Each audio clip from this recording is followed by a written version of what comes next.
If you're looking to make your Minecraft animation stand out with the tools of trade used by professional filmmakers, don't miss this video. Stay tuned. What's up, survivalists? It's Shay from Team W&J here with a third staging tutorial on two very overlooked aspects of filmmaking and animation: lighting and color. First off, the classical lighting setup they teach you in film school is called 3-point lighting, and that's exactly what it sounds like. You primarily use 3 lights that are the key light. This is your main light to light your subject with. The fill light to bring out the finer details in the shadows, and the backlight. This is used behind the subject to give a nice rim around them.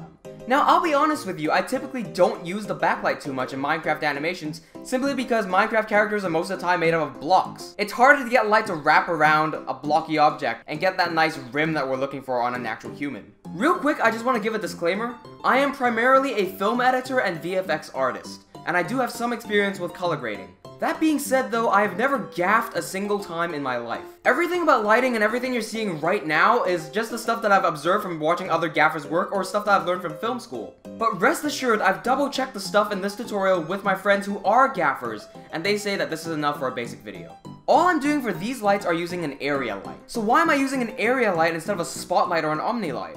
Well, an area light is a diffused light while a spotlight is a focused light. Let me show you an example. So this is the light that's lighting my face right now, and it's a spotlight. Note how it puts a clear spot on the wall. But when I apply this tissue paper over it, the spot disappears. It becomes diffused. That's the difference between a diffuse light and a spotlight. And I know some of you are going to say that omni lights are the same, but the difference here is that an omni light is omnidirectional. It means it shoots out in every direction, but an area light only shoots out light in front, and that's what we need. I'm going to move on to FallOff and Shadows, but before that, let me remind you all to like this video and subscribe if you haven't already. Make sure you press that bell button if you don't want to miss out on the newest, sweetest tutorials to help you improve your Minecraft animations every Monday. Now, back onto the topic of FallOff and Shadows. Make sure to go into your details tab of your light and set the falloff to inverse volumetric. This makes the light physically accurate. That means that areas near the light are brighter than those further away. And finally, the shadows determine whether a light is hard or soft. Now typically we refer to shadows as hard or soft because we're used to working in a 3D environment. But just know that in real life, when we say hard or soft, we're talking about the lights, not the shadows. Area shadows are physically accurate but take the longest. Soft shadows try to emulate area lights and take less time, and hard shadows project just the silhouette of your object. If you follow my lighting tutorials, you know the soft shadow doesn't really work too well for my particular setup. I tend to use area lights when I can, as long as it doesn't take too long.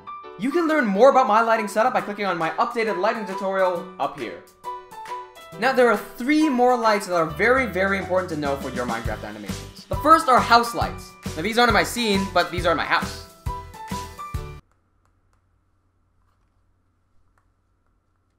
Am I not hitting it properly? What the fuck's going on?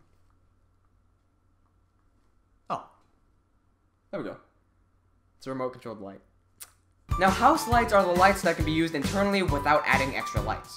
Typically, if you have a candle or a chandelier or just a lamp somewhere in your scene, you can use those as house lights. The second is the sunlight. Now I've already gone through the sunlight plenty of times and it's really self-explanatory what it is. If you want to learn more about this particular sunlight that I'm using right now, it's in the same video that I linked to earlier.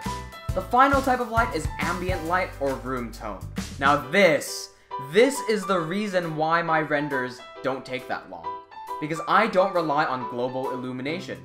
I've gotten really good at faking global illumination using an ambient light. And I've gone over this many, many times, but I think the tutorial that you should watch is my tutorial on indoor lighting right here.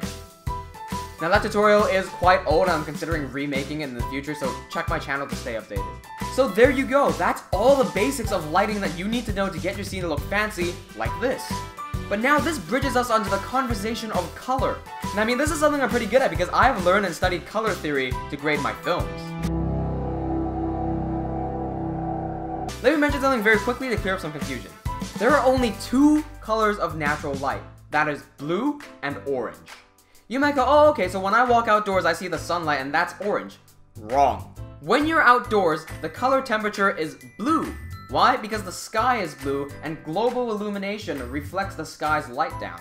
The light outside is blue. And quite frankly, it's the lights indoors that are orange. Most of the time. I mean, unless you have a blue light in your house, most of the time, your lights are orange. Now, we don't really take notice of these colors in real life. Why? Because of something called white balance. You want to use white lights in your scene unless you have a very specific color that you're trying to go for. The reason for this is because if I want to make my scene orange, all I have to do is make it orange.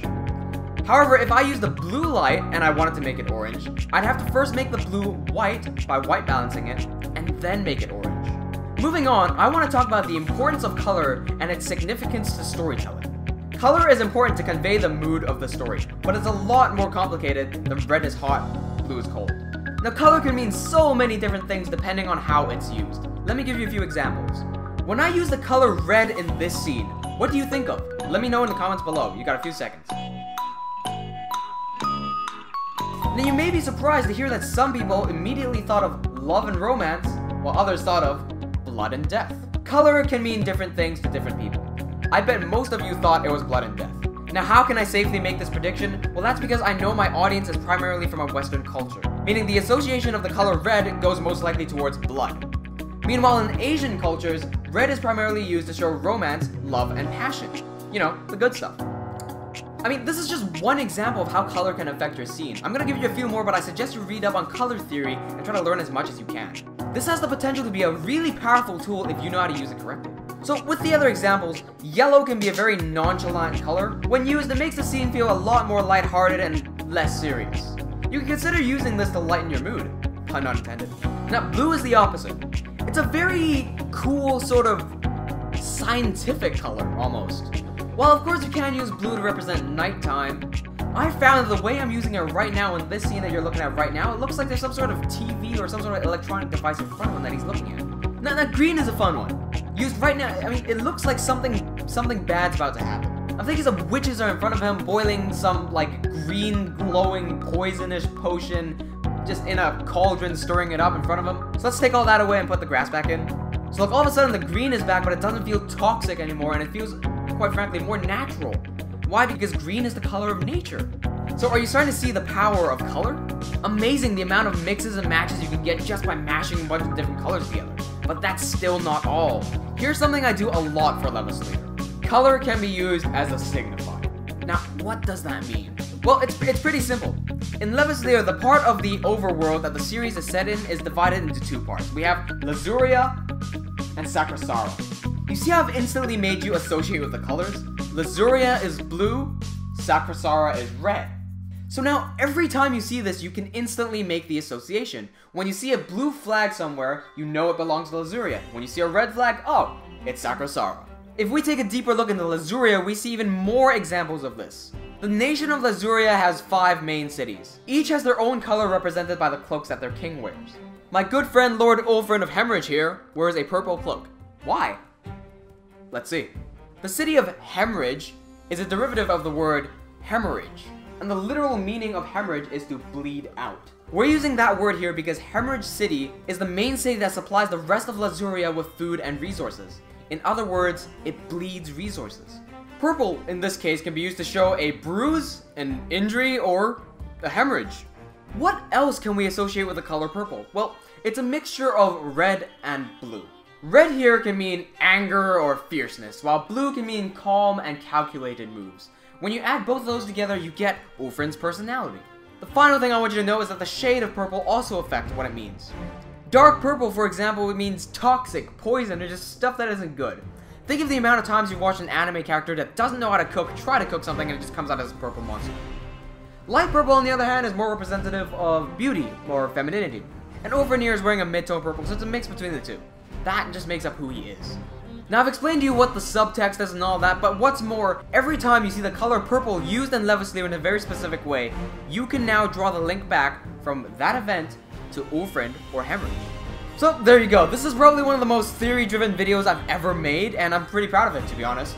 If you want to learn more about lighting, I heavily suggest you check out some of my older videos on how to do the more technical side of things, as in how to actually put in the lights and how to set them up properly. I want to thank my friend Shravan for reading this over and just making sure that I've gotten everything I've needed, as well as all my patient supporters waiting for Levis Leader on Patreon. If you want to download this scene or get other cool rewards like exclusive renders or early access, make sure you check out my Patreon page. Patreon is a platform where you can set an amount to donate to me every month. All your donations will go into the development of Levis Leader and sustaining this channel. Don't forget that I also do private one-on-one calls with my supporters as well. On a final note, it's been a while since I've whipped out my camera, like actually several years, so I hope you like this format. It does take a little bit longer to set up, but I might do these every once in a while. Don't forget to like the video and share it with your friends. Make sure you subscribe, and thanks for watching. Cheers!